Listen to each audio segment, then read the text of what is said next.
Bom dia, Pepe, tudo bem? Tudo bom? Estamos aqui com o jornalista Pepe Escobar, falando sobre temas internacionais. O conceito que a gente vai abordar aqui também é de guerra não convencional, guerra híbrida, né? E me conta para a gente um pouco, Pepe, o que você tem feito enquanto o pessoal vai chegando, para onde você tem escrito, como é que tem sido sua rotina? Agora você está em Paris, não é isso? Eu vivo entre a Europa e a Ásia.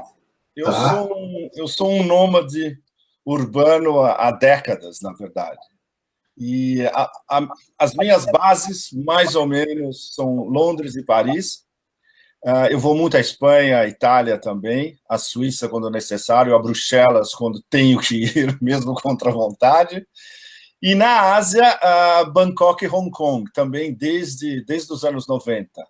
E eu vou muito à China, eu vou ao Irã e ao Iraque, ao Irã quase todo ano, ao Iraque eu fui no final do ano passado, eu tenho que ir à Rússia sempre, quase todo ano, e eu cubro basicamente uma intersecção super barra pesada, que é a política externa americana, OTAN, ou seja, todo esse nexo atlanticista, e o outro nexo, que é o nexo que, da maneira que eu vejo, vai ser o nexo preponderante no século XXI, que é Rússia, China e Irã.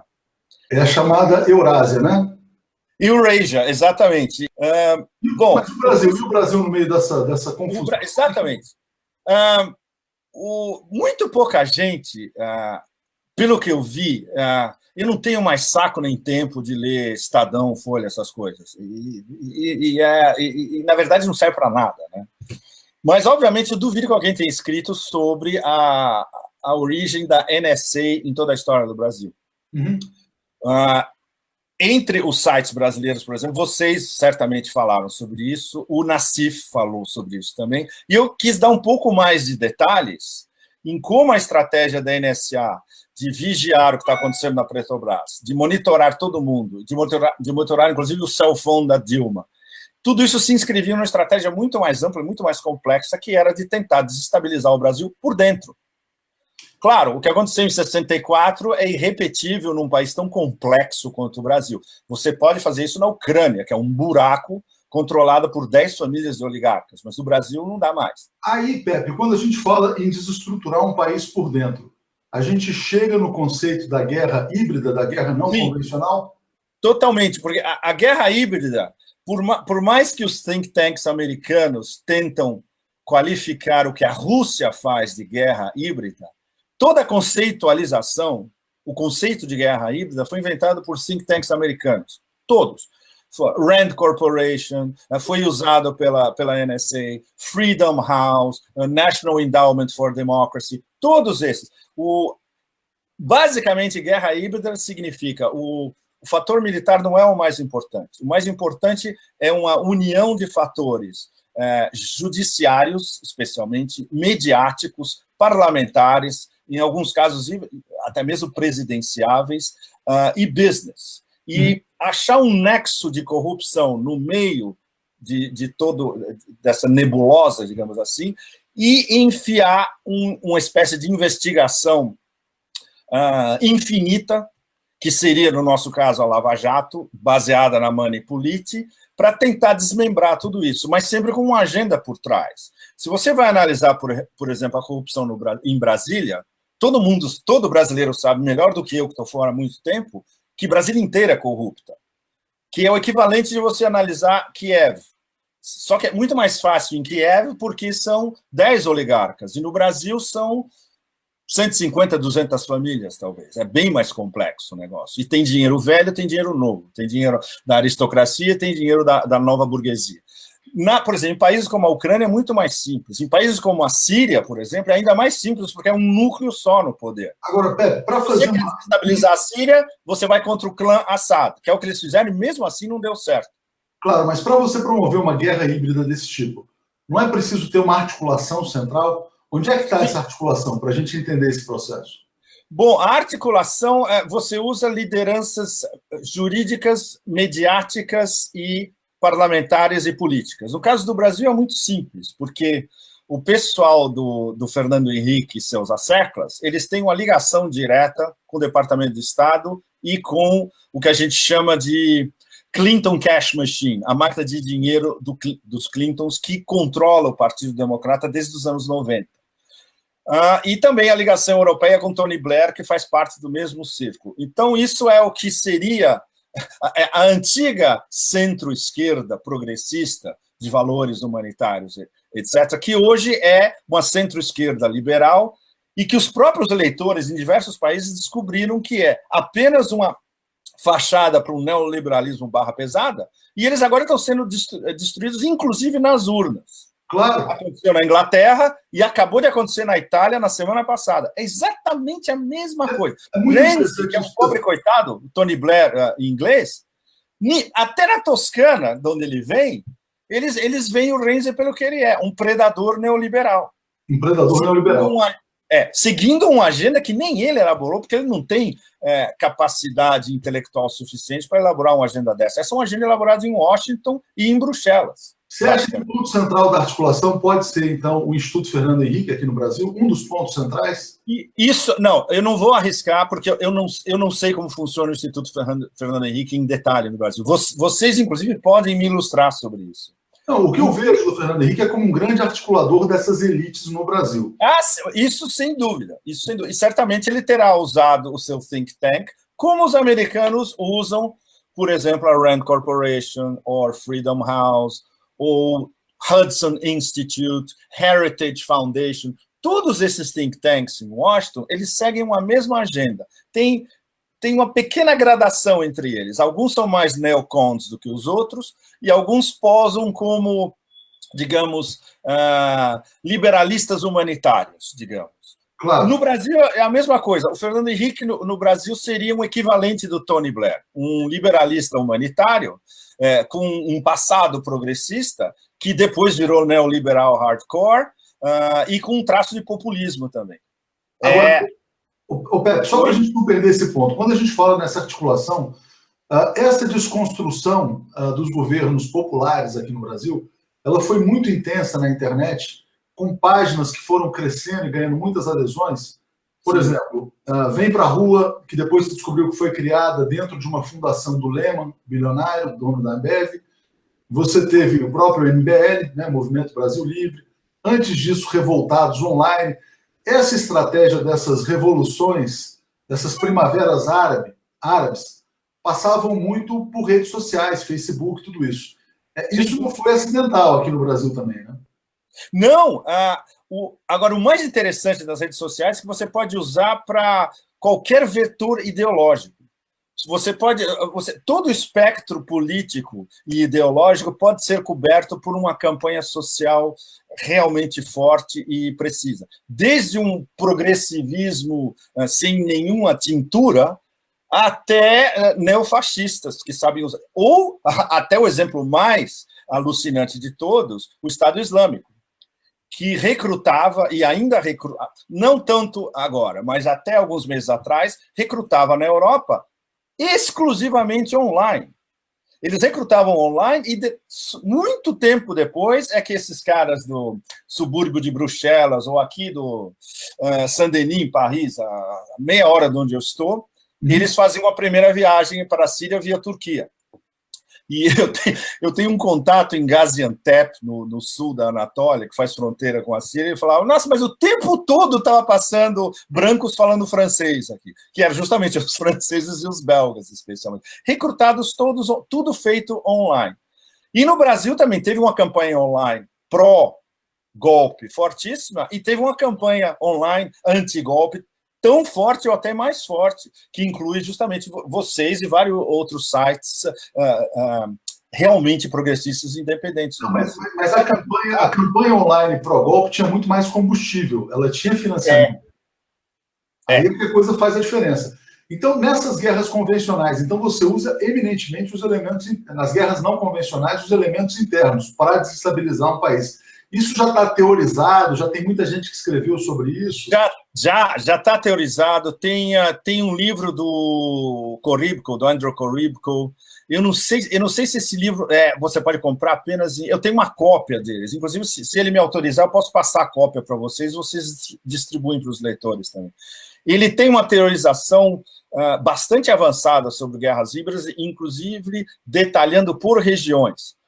Ele explica o caso ucraniano, o caso sírio, mas ele não toca no caso brasileiro. Eu acho que ele não tem muita informação interna do que aconteceu no Brasil. O brasileiro justamente para os russos, eu pude escrever algumas matérias tentando, pelo menos, delinear o que pode ter acontecido no Brasil. Desde a primeira interferência da NSA até que mecanismos de guerra híbrida nós vamos tentar utilizar para desestabilizar um país que é extremamente mais complexo do que todos esses, nesse arco que vai do norte da África, Middle East, Ásia Central, etc. O Brasil, afinal, é uma das maiores economias do mundo e é um membro dos BRICS. Como desestabilizar um país como esse para os nossos, para os nossos benefícios, que seriam justamente separar o Brasil de Rússia e China dentro dos BRICS, separar uma liderança brasileira do que está realmente acontecendo de importante, que é uma integração não só da Eurásia, mas com a América do Sul, também a América Latina, inclusive, e onde a China é o principal ator e onde a Rússia também tem voz importante. Cortar as bases de um governo que estava querendo uma aliança multipolar, que é uma coisa que era discutida em todas as cúpulas dos BRICS, desde os primeiros anos do Lula. Daí o fato de o Lula ser tão respeitado tanto pelo Putin quanto pela liderança chinesa. O prestígio internacional do Lula, nas vezes em que eu o vi fora, por exemplo, em summits dos BRICS ou no G20 em Washington, o prestígio dele ia de Wall Street até Pequim, direto e tudo no meio. E aquela famosa observação do Obama, né? Esse é o cara. Não é por acaso, porque o Obama gostaria de ter o perfil de um cara como o Lula. E para ele era impossível, porque ele estava completamente controlado pelo complexo industrial militar e por todas as agências americanas, que o objetivo qual é? Entre o Pentágono e o sistema informacional de segurança e de vigilância americano, a única coisa que interessa para eles é vamos manter os privilégios que a gente tem desde 1945. O resto, nada interessa. Então, tudo que vai contra isso é uma ameaça. E o Brasil começou a ser uma ameaça também. Desde o fim da Segunda Guerra Mundial. É muito interessante isso que você fala, Pepe, do Lula como grande... Bom, aquilo que o Obama gostaria de ser, né? E aí você fala sobre essas questões, as motivações do golpe. Você mencionou o petróleo espionado pela NSA, você mencionou a aproximação do Brasil com os BRICS, né? Rússia, China, e também a própria criação de um polo independente na América do Sul, Unasul, tudo isso. Ou seja, o Brasil poderia emergir como potência, né? Estava emergindo, Leonardo, estava emergindo até 2000 para pôr uma data, até 2014, mais ou menos, havia já um consenso em, vamos dizer, os setores de Washington pensantes, mas não tão doutrinários. Os europeus em Bruxelas e em vários governos das grandes capitais europeias. E, especialmente, os russos, chineses, os turcos, os iranianos, que o Brasil ia ser, sabe, um dos top 5 interlocutores daqui para frente, onde qualquer grande problema geopolítico internacional, o Brasil era incontornável. E muito por causa do Lula e do Celso Amorim. Isso era um consenso já. É mais do que estabelecido. É uma coisa que você nunca vai ler no Estadão. Mas era assim. Mas eu me lembro de ter lido coisas do tipo na Fora e na Festa. A gente não lia no Estadão, não lia na Folha. E aí você tem aqui os sabujos, né, vamos dizer assim, a turma da política internacional vinculada ao Fernando Henrique, dizendo que o Brasil quis ser grande demais, que não podia ser, que o Brasil sempre foi um anão moral, um anão internacional, diplomático e tal. Mas o Brasil emergia, isso é fato. Você sabe disso, a gente sabe disso, e os nossos leitores sabem disso. O que eu te pergunto, Pepe, assim, como é que uma coisa que caminhava tão bem pôde desmoronar tão facilmente? Nossa, isso seria o grande livro que eu espero que algum historiador brasileiro de altíssimo nível possa escrever pelos próximos 5, 6 anos, que é catalogar a ascensão durante a era Lula, o ápice do prestígio internacional que deve ter sido no começo dessa década, mais ou menos, e essa rapidíssima degringolada que veio desde antes a Dilma ser reeleita, na verdade, né? Isso começou já em 2014, antes da eleição, no final do ano, porque a campanha começou antes. A campanha começou em 2013. Exatamente. E as informações que a NSA estava coletando, isso vem bem antes. Começou em 2010, 2011, se eu não me engano. Eu não lembro da data exata, onde eles começaram a plugar tudo na Petrobras e plugar o que estava acontecendo com a Dilma, e não só com a Dilma, com a Merkel também, e com outros. Erdogan estava na história. O Erdogan tem certeza absoluta, por exemplo, que esse golpe que teve na Turquia foi organizado pelos americanos, e foi mesmo. A gente tem evidências de que a base da OTAN em Incirlik foi usada por esses rebeldes. E o Serviço de Inteligência Turco, o MIT, eles têm certeza absoluta disso. Então, essa é uma carta que o Erdogan está usando na manga para usar depois. Os americanos sabem que ele sabe. O problema é que aqui, a Dilma, por uma série de deficiências dela como governante, que vocês conhecem muito melhor do que eu, os seus handicaps políticos, econômicos, de articuladora, etc., é o que a gente tem uma expressão em inglês maravilhosa, you didn't see it coming. Você não viu a tempestade chegando. E quando bateu, já era tarde demais. Eu acho que ela viu, Pepe? Uma vez eu entrevistei a Dilma entre a votação na Câmara e a votação no Senado, e ela me contou que o Erdogan ligou para ela em 2008 para dizer o seguinte, para alertá-la, dizendo, olha, o que estava acontecendo... Viu? Excelente! Claro, porque ele sabia o que estava acontecendo. Ele sabia, ele alertou, dizendo, olha, os americanos estão preparando uma primavera árabe no Brasil, se cuida. Né? Isso. E ele reagiu na Turquia, aqui no Brasil não houve reação. Eu acho que não houve reação, porque eu acho que ela não teria apoio das Forças Armadas para reagir. Ela era muito frágil. E eu perguntei para ela, o que você fez? Olha, ela disse para ele, bom, isso aqui não é a Turquia, Erdogan, aqui é diferente. Aqui é diferente, a gente está vivendo essa situação.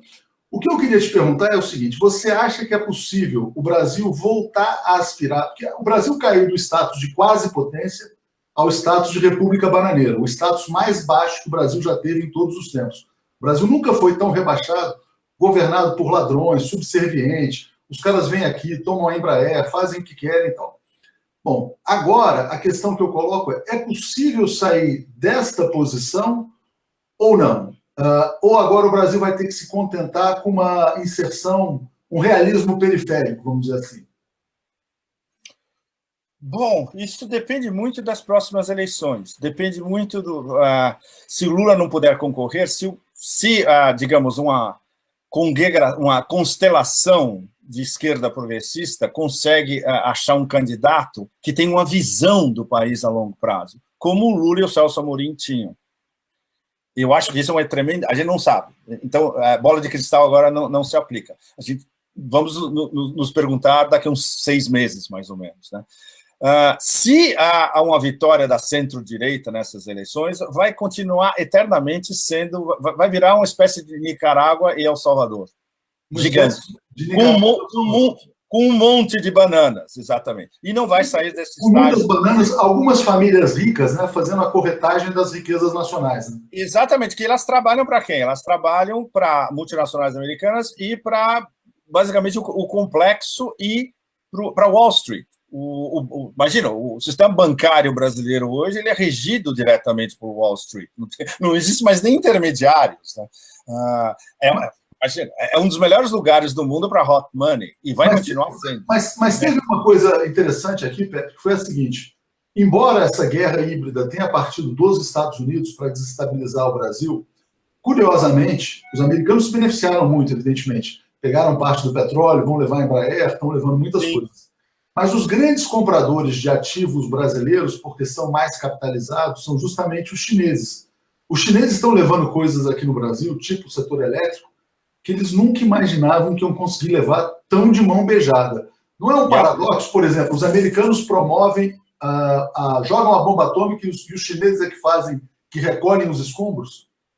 Mas se você vê outros exemplos ao redor do mundo, é a mesma coisa. Eu te dou Afeganistão e Iraque. Quando teve a primeira venda de lotes de petróleo no Iraque, faz tempo, faz uns 7, 8 anos isso.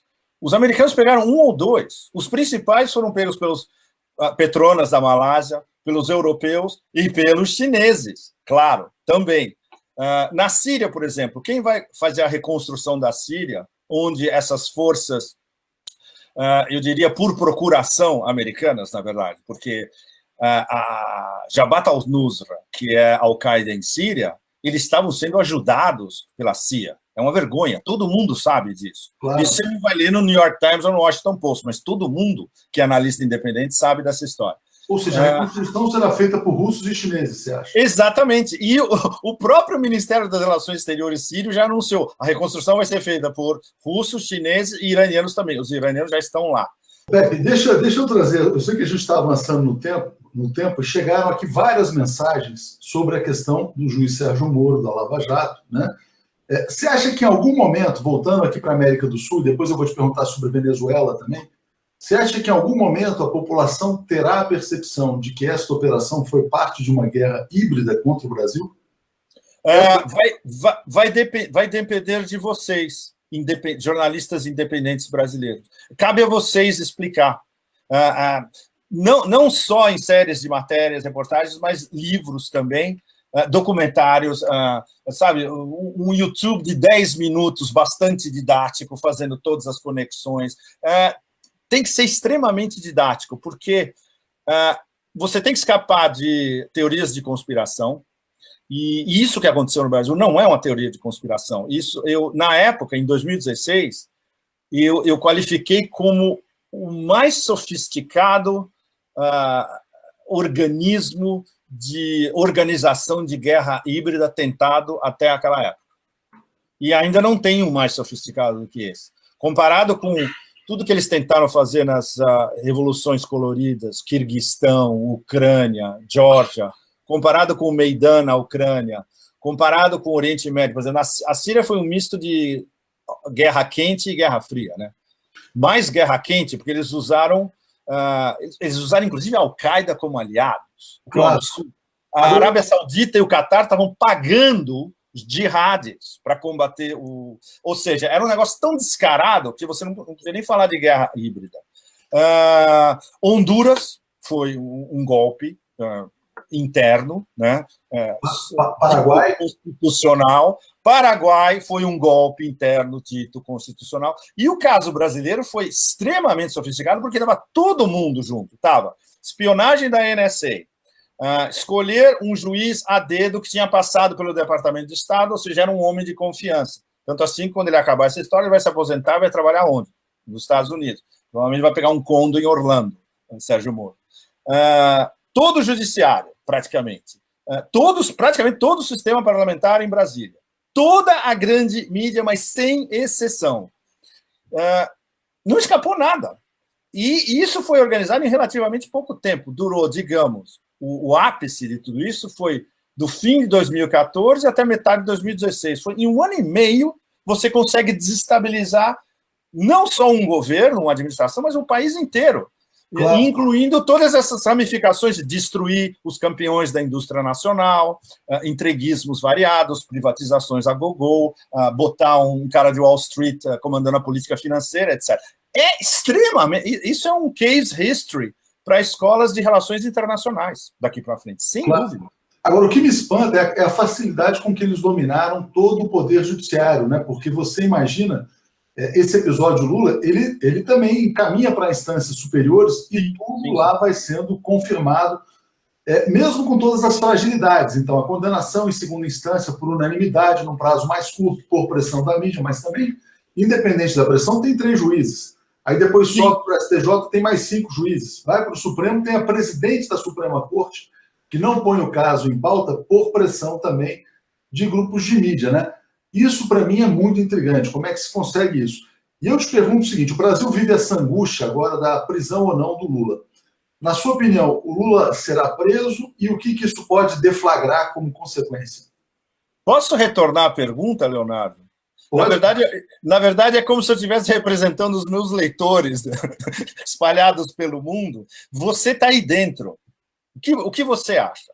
Não, eu acho que em algum momento eles vão ter um receio de adotar a solução mais radical, que seria simplesmente prender o Lula, recolher e confinar. Tanto que nem os presídios querem receber o Lula, eles sabem da confusão, que tem um exército aqui no Brasil pronto para defender o Lula. Então, eu acho que eles podem buscar algum caminho do meio, tipo uma prisão domiciliar, porque o que importa ao golpe, na verdade, é tirar o Lula de circulação como candidato. Sim, exatamente. Em primeiro lugar, e em segundo lugar, impedir também a transferência de votos, porque já está claro para todas as pessoas que o Lula é capaz de eleger um sucessor. Pelo menos 42% dos brasileiros votariam em quem o Lula indicar, ou seja, o suficiente para vencer. Então, no fundo, o golpe está derrotado no Brasil do ponto de vista ideológico. Ele não vence uma eleição, para continuar, ele pode continuar ou pela força ou por uma eleição fraudada, né? Que aí é o caminho que eles podem escolher, ou seja, o Lula fora e também o Lula incapaz de influir. Mas é uma construção muito violenta, né? A grande questão de partir para a força, que eu acho, Pepe, é a seguinte: partir para uma solução de força é fazer com que o golpe se assuma como ditadura, que é tudo que este golpe não quer fazer, ele não quer repetir 64. Então, essa que é a complicação. Eu não descarto nem a possibilidade de que eles tentem uma violência física contra o Lula, porque nem isso me parece impossível. Porque se a questão é eliminar o Lula e tirar de circulação, esse cenário eu acho que também tem que ser considerado. Exatamente. Se eles seguissem o padrão americano clássico, seria forçar o Lula a um exílio, como eles fizeram com o Yanukovych na Ucrânia. Mas não tem as condições. No caso do Yanukovych, ele estava literalmente fugindo do palácio e fugindo de uma Malta ensandecida, né? No caso do Lula é diferente. Não, aqui no caso do Lula você tem a população a favor, né? Então isso sim, e a população está a favor, exatamente. A população está a favor e o que existe contra o Lula são as instituições, né? E uma classe média manipulada, o que as pessoas chamaram no carnaval aqui de manifestoches. Então, esse impasse não está solucionado, a meu ver. Eu acho que eles podem tentar, olha, Lula, prisão domiciliar, São Bernardo do Campo, mas a grande dificuldade é que esse cenário não impede que ele seja um cabo eleitoral. Então, por exemplo, olha, prisão domiciliar, mas você não pode falar com ninguém, não pode gravar nenhum vídeo na campanha eleitoral. Isso explicita muito o golpe. Eu acho que aí é que a gente vive esse impasse. E é o que os líderes do golpe estão tramando no momento e não sabem como, porque a cartilha que eles pegaram é dos nossos amigos do Complexo Industrial Militar e do Sistema de Inteligência Americano. Isso daqui não foi parido em Brasília, em São Paulo, no Rio. Eles copiaram uma receita e, claro, não só copiaram a receita, mas ela foi amplificada e sofisticada a um nível extremo, mas, digamos, no pré e no durante. Eles não têm, como tudo que acontece como invenção conceitual dessa galáxia americana de think tanks, etc., eles nunca têm um plano B. E o plano B é ok. E se isso não der errado no Iraque, no Afeganistão, na Ucrânia, na Síria, na Líbia, o que a gente faz? Não tem, porque eles pensam em bloco. E os caras que seguem no Brasil também pensam em bloco. E o problema é que sempre dá errado, Pepe. Aí é que a coisa pega. Quase sempre dá errado. Mas eu queria te trazer para uma questão final sobre a Venezuela. Por quê? Você falou dos analistas russos, né? Eu me lembro de ter lido de um analista russo que a América do Sul poderia se converter futuramente, no futuro Oriente Médio, Afeganistão. Novo Afeganistão. Em função da riqueza em recursos naturais. Por quê? Porque a Venezuela tem as grandes reservas e o Brasil fez a descoberta do pré-sal. Você acha que o Brasil pode ser um palco, a América do Sul, de uma nova guerra colonial de grandes potências aqui disputando quem leva o petróleo, quem leva o minério de ferro, quem leva o nióbio, quem leva, enfim, a guerra da água na América do Sul nem começou ainda, né? Ela vai se exacerbar a partir, acho que, de 2025, 2030. Sem dúvida. Bom, a riqueza da Amazônia, do aquífero Guarani, das maiores reservas de petróleo inexploradas do mundo na Venezuela, isso colocando no grande quadro da competição absolutamente desenfreada das elites americanas contra a ascensão da Rússia e da China, vai ser um fator, eu acho, fundamental, especialmente na próxima década, porque a gente ainda está no começo. Os americanos estão no estágio onde isso prova pela a publicação dessa nova revisão da segurança estratégica americana pelo Pentágono. Eles identificaram que estão perdendo terreno, que os grandes competidores são a Rússia e a China, que são ameaças maiores, e eles vão concentrar todos os seus esforços em como minar a influência de Rússia e China no mundo inteiro. Isso, rotas da seda, a União Econômica Eurasiática, a Organização de Cooperação de Xangai, dentro dos BRICS, dentro do G20, guerra comercial, inclusive, que é uma estupidez. O cara da Goldman Sachs, que estava dentro da administração Trump, falou no ouvido do Trump, não faça isso porque a repetição vai ser horrorosa. Ele está fora, o Gary Cohn está fora da equipe. E isso é a prova gráfica de que ninguém quer uma guerra comercial. E os trumpistas estão entrando por esse caminho e a guerra comercial não é só contra a China, é contra a União Europeia também, que claro. Eles acusam de dumping. Eles falam, não, o euro é muito baixo porque eles estão fazendo dumping do euro para exportar barato para nós. Então, isso pode degringolar de uma maneira inacreditável, com a Europa no meio, respondendo um pouco a sua questão há alguns minutos atrás, mais uma vez a Europa como vítima de uma guerra comercial que é substancialmente os Estados Unidos e a China. Agora, e o anúncio do Putin das armas hipersônicas, mas enlouqueceu o Washington. O que eu chamo de Beltway, que é aquele complexo que fica entre Maryland, Virgínia e Washington, que é onde fica todo o QG da indústria, do complexo industrial militar, os think tanks, os fornecedores, etc. Como é que a gente não viu isso acontecer? Isso dá mais uma medida da qualidade do sistema deles de conseguir inteligência direta nos lugares que estão sendo espionados. Uma coisa é a NSA escutar o telefone da Dilma. Outra coisa é a NSA ter alguém dentro de um laboratório russo ver que tipo de armas eles estão desenvolvendo. Claro. Isso é inteligência humana, o que eles chamam de Humint. Isso você só pode ter lá dentro. Mesma coisa na Ucrânia. Uma coisa é aquela tonta da Victoria Nuland chegar em Kiev e distribuir bolachinha para um monte de gente na praça. Outra coisa é saber para quem, se tiver um golpe, para quem eles estão entregando o governo? Para um cara como o Poroshenko, que é tão corrupto ou mais do que os anteriores, e com quem é impossível dialogar. Inclusive, os próprios americanos se encheram o saco de dialogar com ele. Ninguém mais fala com o Poroshenko. São os europeus que estão no meio, que estão ali do lado, aí eles mandam o ministro de Bruxelas, vamos convencer esse cara a aplicar os acordos de Minsk. Aí o Poroshenko fala, não, porque os russos estão aqui, estão matando gente. É a diferença entre espionagem e inteligência humana. Agora, o que os americanos não têm na América do Sul é inteligência humana.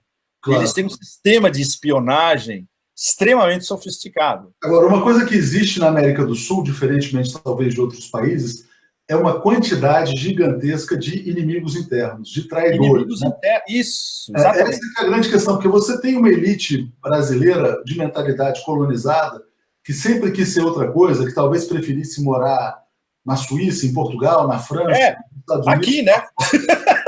Exatamente. Eu não encontro com esses vagabundos, nunca, ainda bem. Então, e aí isso cria um potencial destrutivo muito grande, porque essas pessoas trabalham contra. Quando você tem, por exemplo, os russos que sofrem as sanções americanas, eles não estão nem aí. Né? Os brasileiros talvez não consigam conceber a ideia de não poder ir para a Disneylândia. Tem um pouco... Não, essa nossa classe média arrogante e ignorante, especialmente em São Paulo, né? É a que eu conheço bem porque eu sou paulistano. E cada vez que eu volto ao Brasil é cada vez pior. O sonho ainda é essa palhaçada de Orlando, Miami, né? Não mudou nunca isso. Pois é. Ô Pepe, eu queria te agradecer muito. A gente teve uma aula aqui de relações internacionais. Não, imagina. Olha, tem tanta coisa, Leonardo. Tem várias coisas que era bom a gente um dia ter tempo para entrar em detalhes. Porque aí ajuda a fazer as correlações, né? Eu acho que a gente precisa fazer isso. O que eu acho é o seguinte, a gente tem que acompanhar agora os desdobramentos. Teve muita gente que entrou aqui, teve a Jussara, inclusive, dizendo que sente sua falta no Russia Today. Tem praticamente 1.000 pessoas nos vendo aqui ao vivo nesse momento, né? Que legal. E vai crescer muito ao longo do tempo. E muita gente dizendo que você tem que ter um espaço no 247, você tem que trazer essa discussão internacional, geopolítica para cá. Porque Eu não tenho tempo, Leonardo, mas se a gente puder fazer mais video chats, é ótimo. Eu não tenho tempo para escrever mais, é impossível. Não, e aí, quando eu começar a viajar nas rotas da seda, aí eu vou ficar muito tempo viajando, aí é pior ainda. Maravilha. Aí não dá tempo para nada, entende? Mas eu queria te agradecer muito pela aula de hoje, por essa aula sobre o golpe de 2016.